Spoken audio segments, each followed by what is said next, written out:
Hey everyone, thanks so much for tuning in for today's video interview. I'm Tony Rastel from Social Hire and delighted to be joined today by Donnie Gupton. Donnie, thanks so much for making the time to speak with us today.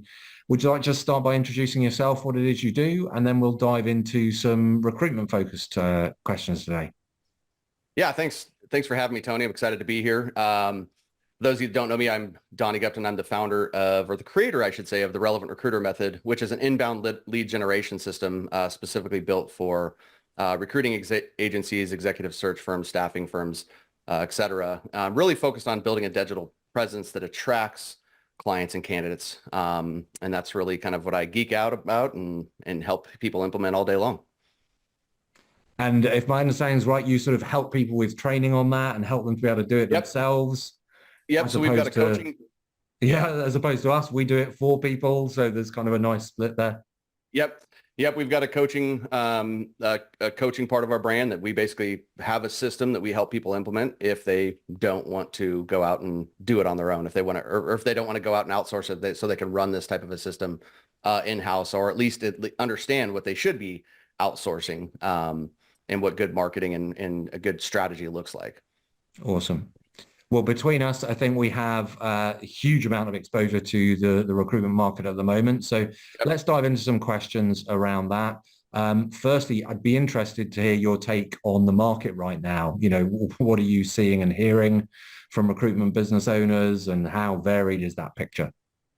Yeah, I mean, in my 7 years of doing this, I think this is probably the most unique time that I've been in the space where, throughout the years, you can kind of usually use, it's a candidate-driven market, or a client-driven market. And I can have a conversation right now, in 2024 and have a conversation with one recruiting firm and they're as busy as they've ever been. And then I can have a conversation the same day with another firm, and they're struggling to find, open orders and recs to work on and things like that. So I think it's probably one of the more volatile, case by case kind of markets, so to speak, that I've witnessed. Mm. So yeah, it's really, really kind of up and down out there. I think it's flattening out overall a little bit right now, but yeah, over like last year and beginning of this year is like, yeah, there's certain people that are still flying high and there's still others that are, looking for more. So interesting time. I'd really echo that. I mean, I've had a job board business before running social hire, so I've worked with recruitment businesses since 2000. And you're quite right. You normally see, it's either a candidate-driven market or a client-driven market, and depending on the state of the economy, it's one or the other. But just like you, I mean, I can literally be on one call and someone is, pretty depressed about how things are looking right now, and then the next call, people, can hardly cope with the volume of business they've got. It just Yeah. seems to vary enormously by segment and location and level, seniority. Yeah, Yeah, interesting times. for sure. Well, let's see if we can help some of the recruitment business owners watching this, and let's talk about LinkedIn a little bit. So, what are you seeing that recruitment business owners and founders are doing on LinkedIn that's really helping them to, to take their business forward? Yeah, well, I think that the level of success and what's helping on LinkedIn is like what I see is actually just people that are fully committed to it. They don't view like LinkedIn as just another tool in their toolbox, as they know it's a social media platform that they have to go all in on and engage and, do a lot of the little things right, So, a lot of what they really focus on a profile that's not a traditional resume. They focus on a profile that's more of like a sales page that's attracting, people and kind of speaking a little bit more to their market specifically. Mm.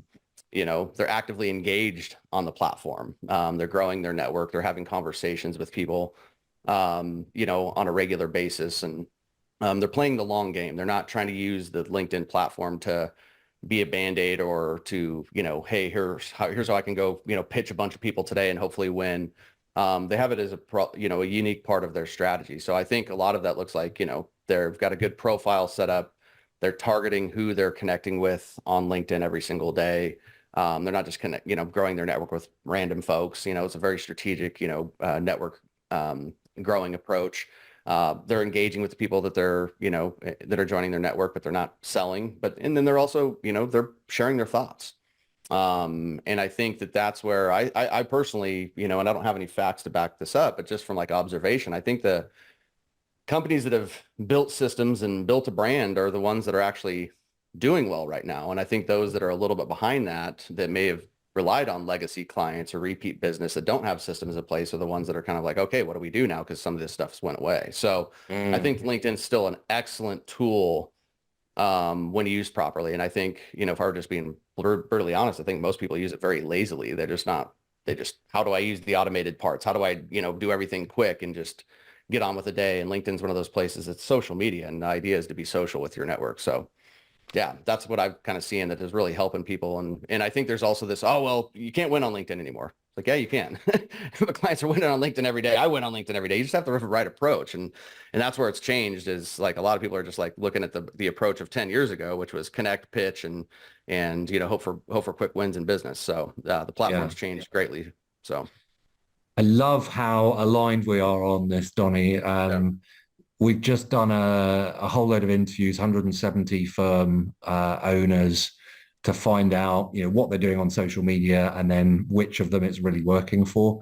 And the two big things that really came out of that research were, firstly, consistency. So all the firms that are really doing well and winning business on LinkedIn, consistency runs right through what they're doing. And the second thing that almost all of them are doing is focusing on building relationships with a niche targeted audience, rather than trying to be seen by absolutely everyone on LinkedIn. And so that dovetails so nicely with the points you just made, which is brilliant. And if we think about challenges that some of these firms are facing on LinkedIn, what are some of the things that you find owners and their teams bump up against?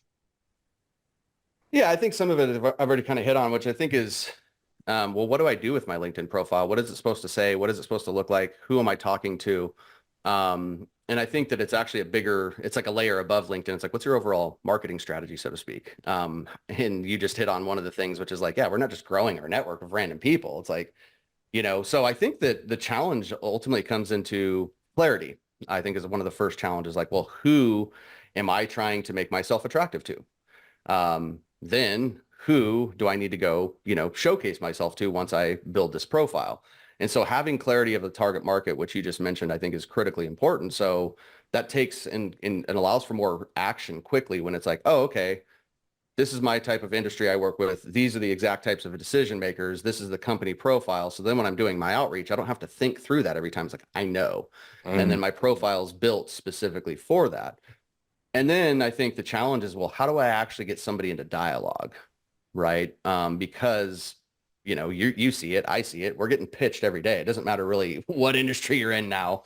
You've got somebody in our world, right, that's coming after these recruiters that are like, hey, if I can get you 10 qualified leads tomorrow, would you want to sign up? And it's so I think the recruiters have the same challenge, which is like somebody's coming in and is like, hey, if I can provide you 5 accounting and finance professionals, you want to get on the phone and talk, whatever. And so I think that is the skill. That is the main art right now that is a challenge, is, well, how do I get people to respond and engage with me and cut through and stand out amongst all the noise on LinkedIn, all the other profiles, all the other messages, all the other content, I think is the biggest challenge. And so I think clarity, I think what you already hit on is critically important, which is that consistency piece. You have to be there consistently. I think in the recruiting industry specifically, one of the greatest things about it is like you and I in the marketing world can actually kind of create demand a little bit more, right? We can create urgency in different ways, but nobody's going to look at Donnie, for example, if I were a recruiter, and say, oh, look at Donnie's post. It really inspires me. We should start hiring people now. It's like, no, we need to be there when their need arises, right? So I think that clarity and then the consistency of action are probably the biggest challenges, that the recruiters are going to face. And then the tactical one is, as well, now that I'm clear on who I'm connecting with, I'm consistent about growing my network, how do I get consistent conversations started without, being viewed as a spammer and without feeling like a spammer? I think a lot of people now don't want to feel what they experience on LinkedIn, and there is still great ways to engage with your audience. Yeah, that how do you convert the audience into doing something perhaps off of LinkedIn was a big thing that came through that research. The other thing that I heard loads is the challenge of getting the whole team to buy into doing this. Yeah. So whether it's, getting training for the team and then them being motivated enough to actually do it with the consistency that's needed, or whether it's finding someone external who will, do most of the legwork for them. But yeah, that was kind of a recurring theme as well, was that kind of challenge. So Yeah. Yeah. I Johnny, would definitely echo that with the whole team thing. I mean, I've heard that same thing. And I think that, I think the smart agency owners are looking at it that way now. It's like, oh, yeah, we need to mobilize our team now. We need to mobilize their digital presence and support them, with that. And I think that big hurdle actually comes from is what is the team's internal mindset? yes, You can give them all the tools and strategies and tactics and templates and whatever, but if they weren't really thinking about that coming in, this was going to be their new part of their job. There's some hurdles to go through there, but it can be done. I'm definitely. sure you've supported teams, and I know I've supported teams to get it done. So, but yeah, that's definitely a challenge. Terrific. Donny, I suspect we could spend the whole day talking about these topics, but conscious of time, some great insights there. If people watching would like to find out more about the approach that you take with firms, what's the best thing that they can do? Yeah, come connect with me on LinkedIn. And it's Donnie Gupton, and feel free to tune into my podcast, The Relevant Recruiter Show. Those would be great ways to kind of, meet with me and hang with me. But yeah, send me a connection request. I'd love to have you as be a part of my network. And I'm always sharing as much value as I possibly can, like Tony is here. So yeah, thank you for allowing me to be on the show, Tony. My pleasure. Have a great rest of the week, everyone. Bye for now. Thank you.